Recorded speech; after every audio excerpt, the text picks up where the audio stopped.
We got another episode of Fill in the Blank podcast. So, our last one's called Out of the Blank, which you're on, and your episode's still waiting to be released. Okay.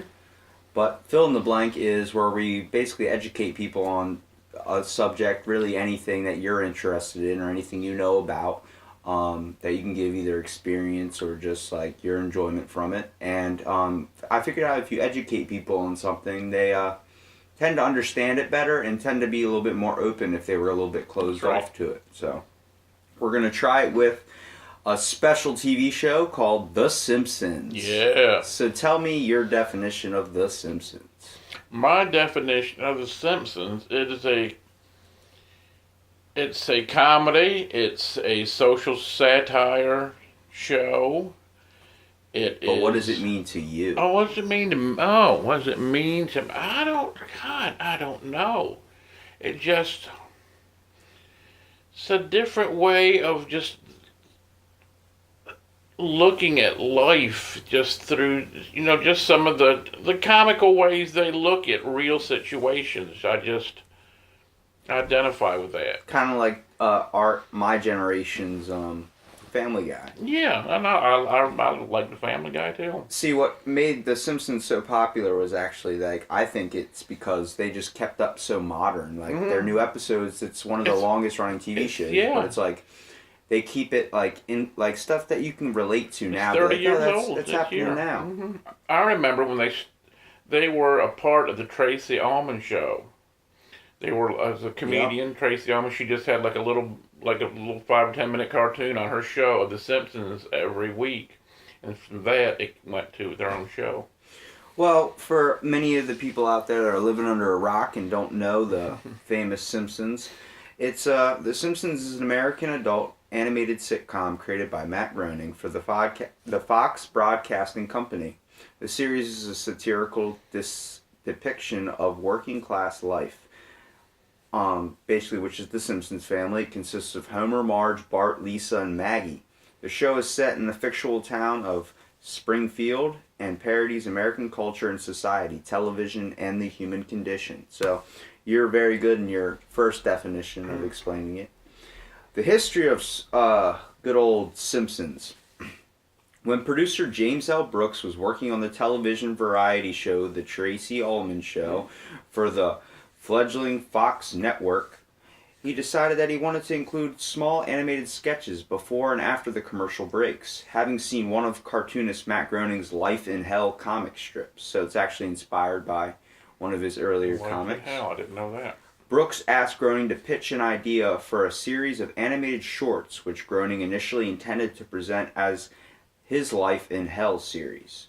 Groening later realized that animating Life in Hell would require the reciting of publication rights for his life's work and passed on the offer.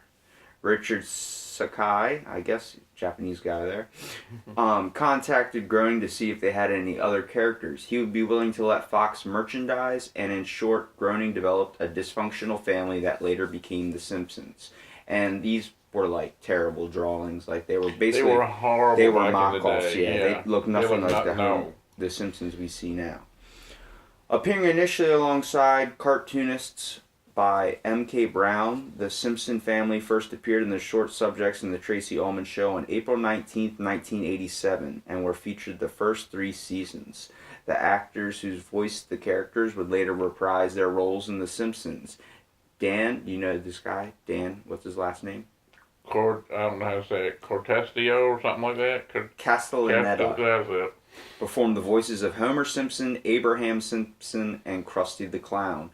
Homer's voice in the shorts is a loose impression of Walter Matthau, whereas it became more robust and humorous on the half-hour show, allowing Homer to cover a fuller range of emotions.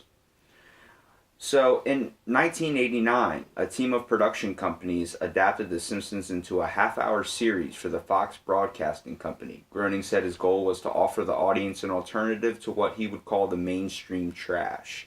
So, growing up in this time period, did you see The Simpsons as the only good show that amongst the mainstream trash? I didn't think it was the only good show. I mean, it was just like It was a variety. So different, and you just, I just got it from the time I saw it. I'm like, yes, that's, I just got it. It was just a good show. Groening said his goal was to. Well, I just said that. Brooks negotiated a provision in the contract with the Fox network that prevented Fox from interfering with the show's content. Fox network was unsure if the show could sustain the audience attention for the duration of the episode. They proposed doing 3 7-minute shorts per episode and 4 specials until the audience adjusted. But the producers gambled by asking Fox for 13 full-length episodes. So, if they wouldn't have even taken the chance, The Simpsons might have not even happened. They might have stayed little segments that were kind of, just not a giant influence like it is today. The half-hour series premiered on December 17th, 1989, with Simpsons roasting on an open fire. The series was originally set to debut in the fall of 1989 with the episode Some Enchanted Evening, but the producers discovered that the animation was so appalling that 70% of the episode needed to be redone. Now, when I first looked up, because I was going to watch The Simpsons from the start all the way to the finish, like every single episode, it started on a Christmas episode, which I thought was weird, because usually a show does not start with a Christmas special or something. They have, like an intro thing, which, it was, I didn't know if there were just episodes missing, but no, that was the first one, was Simpsons roasting on an open fire. So, producers discovered that the animation was so appalling by 70% of the episode needed to be redone. At the time, there were only a few choices for animation style. Usually they would follow the style of Disney, Warner Brothers, or Hanna-Barbera. The producers wanted a realistic environment in which the characters and objects could not do anything that was possible in the real world. They considered aborting the series if the next episode, Bart the Genius, turned out as bad, but it only suffered from easily fixable problems. The debut was moved to December, and The Simpsons roasting on an open fire became the first episode of the series. In some of the episodes of the first season, the characters act completely different from they later developed in the later seasons. Lisa, for example, was undisciplined and short-tempered, while Homer is the voice of reason. These roles are reversed in later episodes. Because you see Homer now as, the iconic dope, the kind of the dumb dad in a way. I'll never forget the movie where he's about to hit a nail with a hammer, and then he goes, steady, steady, and he brings it back and it hits him right in the eye. Starts screaming. So the controversial representation of the show was from its beginning. The rebellious lead character at the time, Bart, frequently received no punishment for his misbehavior, which led some parents and conservatives to characterize him as a poor role model for children. Several U.S. public schools banned The Simpsons merchandise and t-shirts, such as one featuring Bart and the caption, "Underachiever and proud of it, man." In the season 2 opening episode, Bart gets an F. Bart fails 4 consecutive history exams, and the school psychiatrist recommends that Bart repeat the 4th grade. I remember that, too. You remember these clothings? What was did you own a piece of Simpsons clothing? Dude, I own a Simpsons shirt, so you should own one. I may have had, I know I had a little stuffed Bart doll.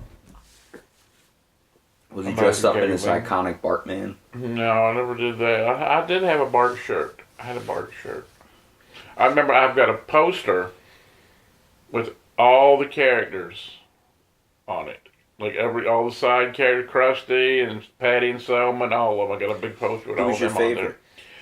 God, I don't know. I had a lot of them. I like Mo. Yeah. I got Pooh, and I like Patty and Selma too. There's just been so many over the years, it's hard to even remember all of them. Well, Brooks denied that it was a response and added, "We're mindful of it. I do think it's important for us that Bart does badly in school. There are students like that besides. I'm very aware television where everybody's supposed to be a role model. You don't run across that many role models in real life. Why should television be full of them?" So that was his comeback to them about the controversy of Bart displaying a bad role model, which I don't think he does. He displays the average kid in a way sometimes. Not every kid's advanced. He's just like a bad little kid. He's not a bad person. He's just just does bad little things. He's a good person. Just kind of does bad stuff. In the October 1st, yeah, very mischievous, kind of like me. In the October 1st, 1990 edition of People, First Lady Barbara Bush called The Simpsons the dumbest thing she had ever seen, which led to the writers sending a letter to Bush posing as Marge Simpson. Bush immediately sent a reply in which she apologized. A few years later, on January 27th, 1992, the President of the United States, George H.W. Bush, made a speech during his re-election campaign where he said, "We are going to keep on trying to strengthen the American family, to make American families a lot more like the Waltons and a lot less like the Simpsons." The writers decided that they wanted to respond by adding a response to the next broadcast of The Simpsons, which was a rerun of Stark Raving Dad on January 30th. The broadcast included a new tongue-in-cheek opening where they watch Bush's speech. Bart replies, "Hey, we're just like the Waltons." We're praying for an end to the Depression, too. The criticism eventually led to the idea for the episode, Two Bad Neighbors, which has George and Barbara move into the house across the street from The Simpsons. I remember that. Now, someone that's living in this time period, or like around this time when this episode comes out and that speech was made, they're going to see that. Like, not even, a couple weeks after it happens. And they're going to be like, I remember that. Like, that's something, when Family Guy now cracks a Ben Stiller joke or something like that. People that grew up watching Meet the Fockers or something that Ben Stiller was in, Along Came Polly or something, it brings them to that. It's good that they have shows like this that can relate to newer things that are coming out too, so you can feel connected. Much like when you go to a live performance, that's what you want to see. You want to see, stuff that's relevant, stuff that's recent, but you don't mind listening to stuff that might be older. So the theme of The Simpsons uses the standard setup of situational comedy or sitcom. As its premise, the series centers on a family and their life in a typical American town, serving as a satirical parody of a middle-class American lifestyle. However, because of its animated nature, The Simpsons' scope is larger than that of a regular sitcom. The town of Springfield acts as a complete universe in which characters can explore the issues faced by modern society. By having Homer work in a nuclear power plant, the show can comment on the state of the environment. Through Bart and Lisa's days at Springfield Elementary School, the show's writers illustrate pressing or controversial issues in the field of education. The town features a vast array of media channels, from kids' television programming to local news, which enables the producers to make jokes about themselves and the internet history. I think that's a pretty deep meaning for this show, because if you watch this show, I don't think you get any of that. That's what I'm saying. When you educate yourself more on a show or just read a little bit about it, you end up learning there's a deeper meaning behind it, and it's crazy to see whether someone's taking a small piece of rope and they're running with it, or it's just crazy how some people can get such deep emotion out of, especially something like The Simpsons, where we're seeing him jab that squirrel with the 100 eyes. Jab, You don't realize it's like you're getting philosophy and education, and you don't even hardly realize you are getting it. Exactly. They're opening up with jokes. See, now, do you believe if schools did that? I do. I think there's nothing you can't face with humor and jokes and anything in life. You can. They're usually used to lighten up a situation. I mean, once the one, what they say, the laughter's the best medicine. Yeah, that's true. The show portrays government and large corporations as callous entities that take advantage of the common worker. Thus, the writers often portray authority figures in an unflattering or negative light. In The Simpsons, politicians are corrupt, ministers such as Reverend Lovejoy are indifferent churchgoers, and the local police force is incompetent. Religion also figures as a reoccurring theme. In times of crisis, the family often turns to God, and the show has dealt with the most of major religions. It's funny, all the Simpsons only have 4 fingers, and God has 5. Did you know that?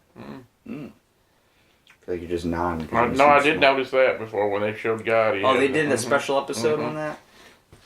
One of the most distinctive aspects of the opening is that 3 of its elements change from episode to episode. Do you know what those 3 are? What changes now? The beginning of the episode, where they're doing the intro. Oh, The Price of Maggie is one of them. When she's going through, isn't that it?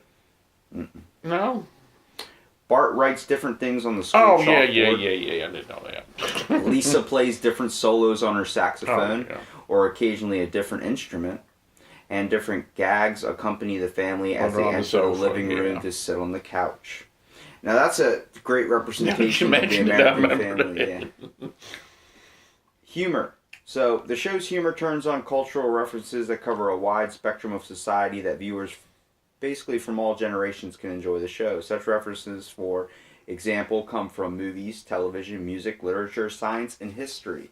The animators also regularly add jokes or slight gags into the show's background via humorous or endogenous bits of text in signs, newspapers, billboards, and elsewhere.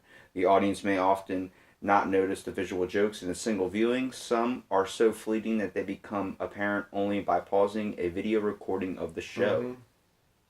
Kirsten Thompson argues that The Simpsons use a flurry of cultural references, intentionally inconsistent characterization, and considerable self-reflexity about television conventions and the status of a program as a TV show.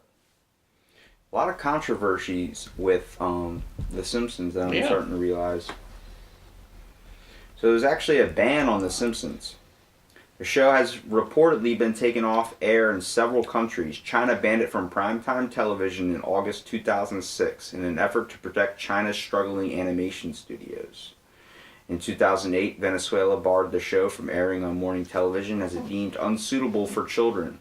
The same year, several Russian Pentecostal churches demanded that The Simpsons, South Park, and some Western cartoons be removed from broadcast schedules for propaganda of various vices, and the broadcaster's license to be revoked. However, the court's decision later dismissed this request. What do you believe about them choosing to ban the show just because it might be better than theirs? And I don't agree with it, but I can sort of understand different, wanting to promote their own things more than another country's. But everyone's not going to enjoy. Yeah, I know. Everyone's not going to enjoy a show like this, and it's like, should someone tell you that you can't enjoy that show either? If maybe, what happens if your country's telling you that we're not having this in our country? Yeah, you're going to want to go to a different country. So why do the Simpsons live in a town called Springfield?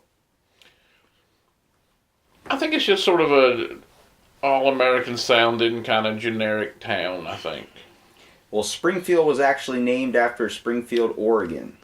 The only reason is that when I was this is what from Matt Groening himself. The only reason is that when I was a kid, the TV show Father Knows Best took place in the town of Springfield. Oh, yeah, good. And I was thrilled because I imagined that it was the town next to Portland, my hometown. When I grew up, I realized it's just a fictitious name. I also figured out that Springfield was one of the most common names for a city in the U.S. In anticipation of the show, I thought, this will be cool. Everyone will think it's their Springfield. And they do. Mm-hmm. That is cool. And they never say what state. They've never said the state before. Like I said, they try and keep it open to everyone. Did you see the episode where the Family Guy went to? Yeah, they do a bunch of that stuff. So I like that. They said we're in Springfield. He said, "Gee, I wonder what state it is." And Brian says, "I can't imagine we're allowed to say." Did you know that there's a problem with Apu? The whole controversy. I've heard it's very stereotypical. There was a TV show inspired about it too. The guy that said he was tired of getting mistaken for Apu, and they interviewed a bunch of Indian people, and they don't like how he's displayed. Well, the stereotypical nature of the character Apu Nahish Malapetal. I don't even know how to say it. Do you know how to say that? It's been a while since I've heard his last name. I'm gonna try one more time. Nahish or Nahasi Api Itilium. Nahasa Peliton. I know it's Nahasa something. Too many syllables, like onomatopoeia. And his voice named Manjula. Has long been the subject of controversy. This was particularly highlighted by Indian-American comedian Hari Kanadobalus. I might be saying that wrong. 2017 documentary. It says his documentary is called The Problem with Apu. In the film, he states that as a child he was a fan of The Simpsons and liked Apu, but now he finds the character's stereotypical nature troublesome. Defenders of the character responded that the show is built on basically comical stereotypes, with creator Matt Groening saying, "That's the nature of cartooning." He added that he was proud of what we do on the show, and it's time in our culture where people love to pretend they're offended. In response to the controversy, Apu's voice actor Hank Azaria, can you believe that? He's a white guy. And he played on Friends, like the whitest yeah. of can be. He's had in several shows, several movies. Hank said he was willing to step away from the role as Apu. The most important thing is to listen to South Asian people, Indian people in this country, when they talk about what they feel and how they think about the character. The criticisms were referenced in the season 29 episode No Good Read Goes Unpunished, when Lisa breaks the fourth wall and addresses the audience by saying, something that started decades ago and was appalled for and inoffensive is now politically incorrect. What can you do? To which Marge replies, some things will be addressed at a later date. Lisa adds, if at all. The reference was clarified by the fact that there was a framed photo of Apu with the caption on the photo saying, don't have a cow, Apu. A play on Bart's catchphrase, don't have a cow, man. As well as the fact that Hindus do not eat cows as they are considered sacred. In October 2018, it was reported that Apu would be written out of the show. Oh. However, that report was later debunked by the producers. Why? I understand, but we're getting a little bit too sensitive. It is getting too. I mean, I don't want to hurt anybody's feelings, but it's just comedy. It's for a laugh. People know that's not. You know, it's. They're not doing it to intentionally hurt the guy. It's. I think we're taking this politically correctness and sensitivity a little too far. Like I said, I don't want to hurt anybody's feelings or make anybody feel bad, but still, it's comedy. Yeah. What do you know about The Simpsons predicting the future? I have heard that they've gotten some things that are a little and bit I can't remember specific things, but I do remember noticing that watching like reruns and stuff, because I don't really watch it on Sunday nights that much anymore. I catch like reruns and stuff now. I used to religiously every Sunday night I watched it. What was your religion? Would you have a little setup?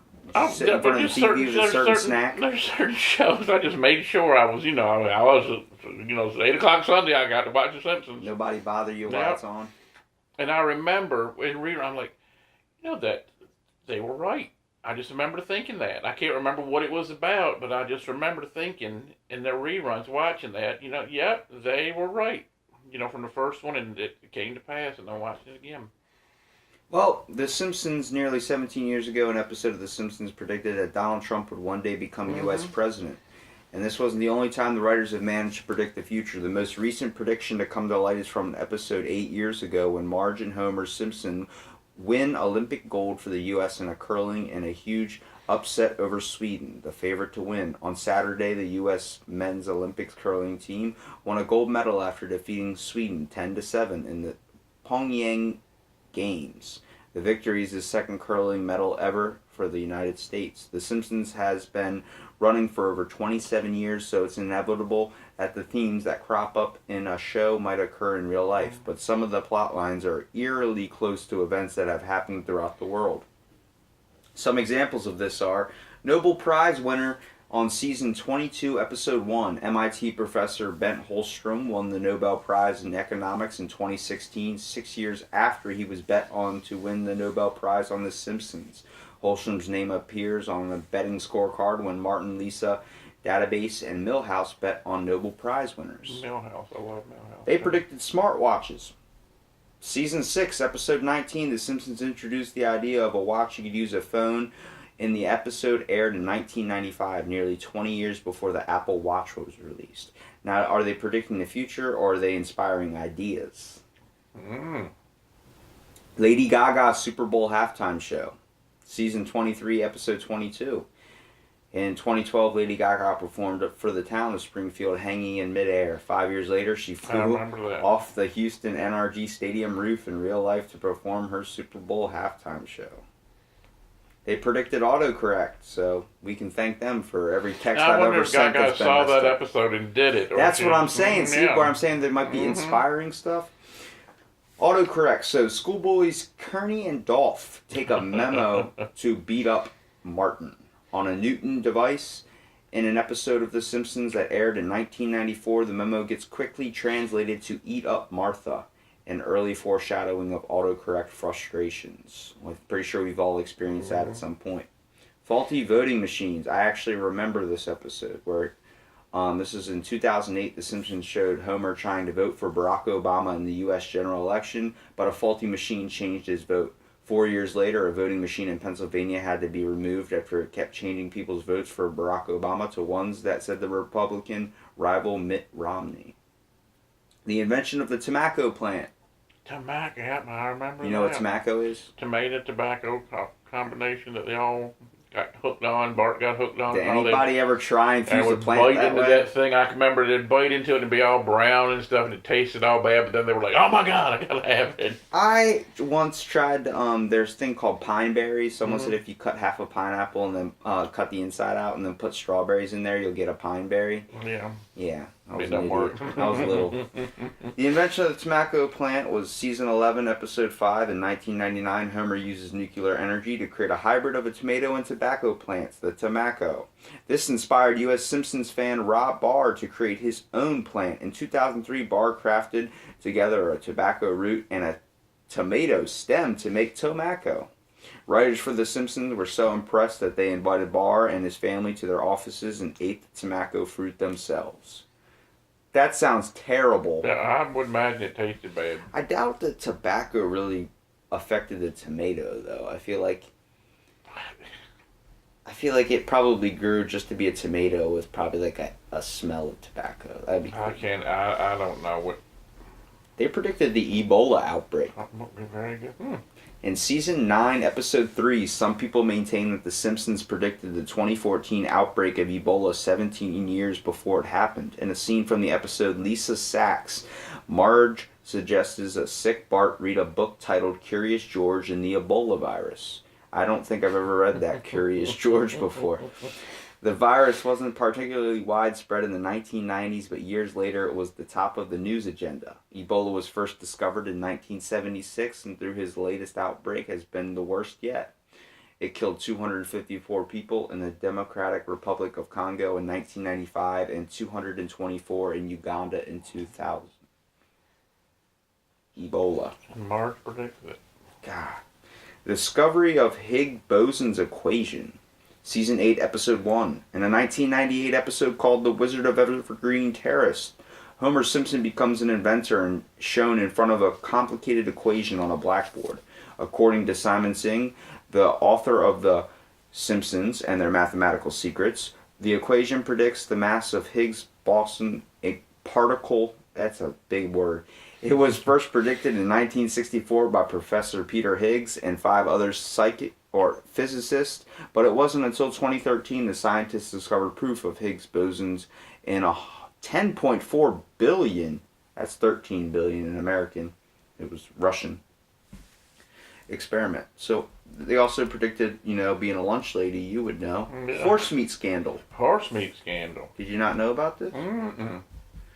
I knew they predicted the Siegfried and Roy tiger attack, but Yeah, I remember that. with the horse meat scandal, season 5, episode 19 in 1994, lunch lady Doris used assorted horse parts to I make remember lunch the for episode. students at Springfield Elementary. 9 years later, the Food Safety Authority of Ireland found horse DNA in over 1/3 of the beef burger samples from supermarkets and ready meals and pigs, and 85% of them.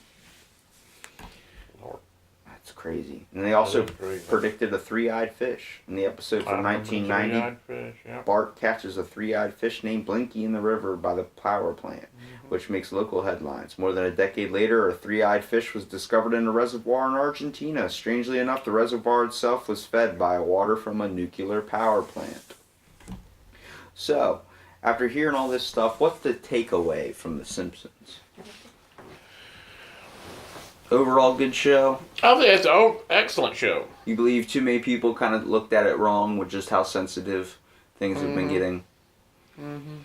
Well, And I think people just saw it was a cartoon, and it was even a weird looking cartoon with yellow, funky looking people, so they didn't even give it a chance, really. A lot of people didn't. you just felt they were too different. Mm-hmm. But they were supposed to be closely related to the modern American family. Yeah. But what sucks is a lot of American families nowadays aren't like how they were back in the Back day. then, So yeah. the show really doesn't stay up to tune with that. But it's hard to kind of take it out. Like, you can't have Marge and Homer be separated and have to share their kids on the weekends, Yeah. which will be more relatable to modern day families, like kids my age that are growing up. They're going to be, you know, not the parents aren't usually together at that, you know, at least nowadays, just because the economy and stuff like that. And the kids aren't getting any older either. I mean, nobody on that show ages. They've been there for 30 years, but they're not any older than they were.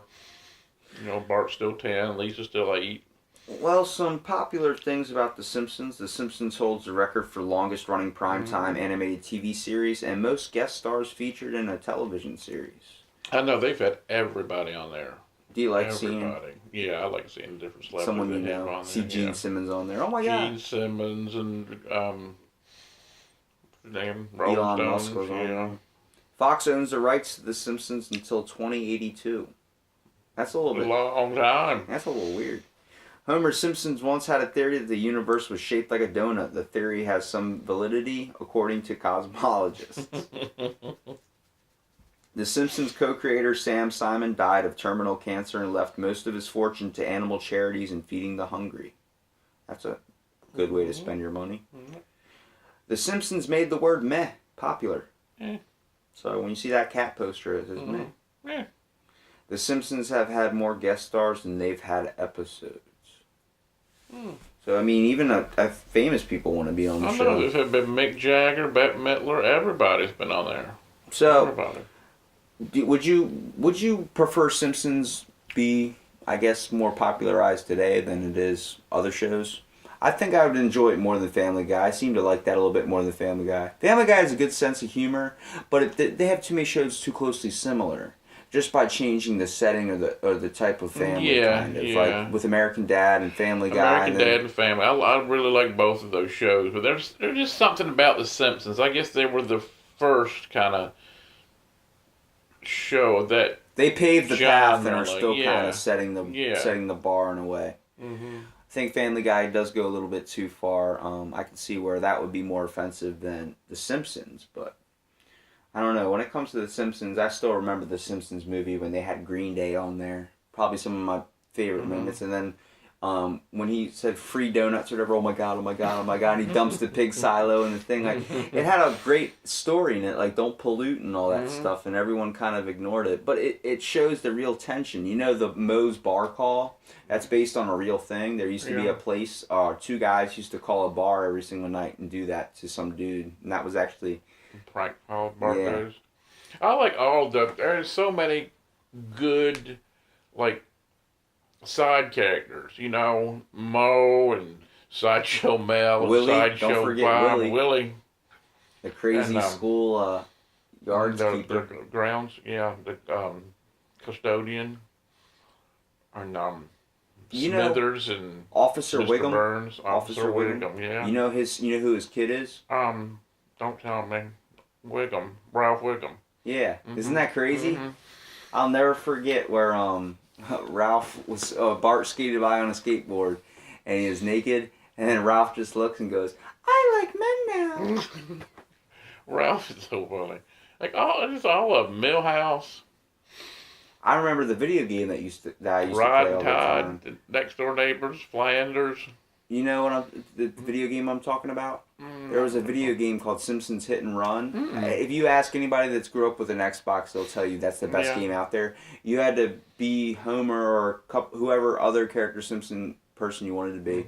You get to drive around picking them up at different locations. You get the Bumblebee Mexican guy, you know, hey, take me over there, home. Like that whole thing. That's what he said, you know. Well, you had the Bumblebee guy. Ay, caramba. But you could run people over, and there wouldn't be blood or anything. They just bounce off the car, and like, you know. It was like the old cartoons back in the Bugs Bunny stuff. Fun. You could blow them up and everything. And I'd always go out of the way to pick up Ralph, because when you picked up Ralph, he would get in your car, and he'd be like, the leprechaun said to take me home to burn things. I can hear him saying that now.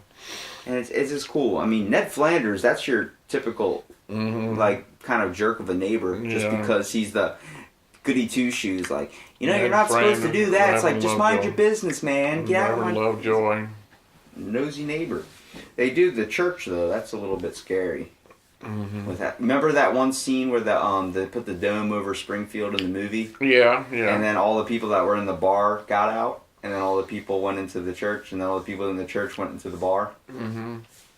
I remember one time there was an episode that a meteor was going to hit the Earth, and it was naturally heading right for Springfield, and everybody in the whole town went to this shelter, it was an old bomb shelter, but they said if they got in the bomb shelter, they'd be safe. And Flanders was the last one to get. Somehow he was the last one to get, and it was too crowded.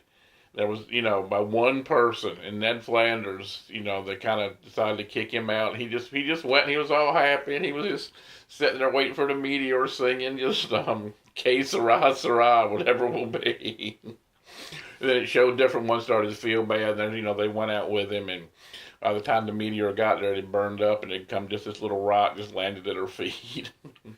The only thing I really remember about Ned Flanders was when Neighborino. Hey, Neighborino. But the one funny thing where his son was like, I wish Homer was my dad. And he goes, and I wish you didn't have the devil's curly hair. Yeah. Well, the takeaway you can get from The Simpsons is that it's a good show. And if you want to learn more about it and get a better description of it than what I could give you, because I did mess up on some parts, but like good old Arnold says, I was elected to lead, not to read. I picked number 3. How's it going? You know what I'm talking about? Very good, yeah, on The Simpsons, yeah. Well, thanks everybody for listening to this episode of Fill in the Blank. I was with Richard Dyez, and peace out. Peace out.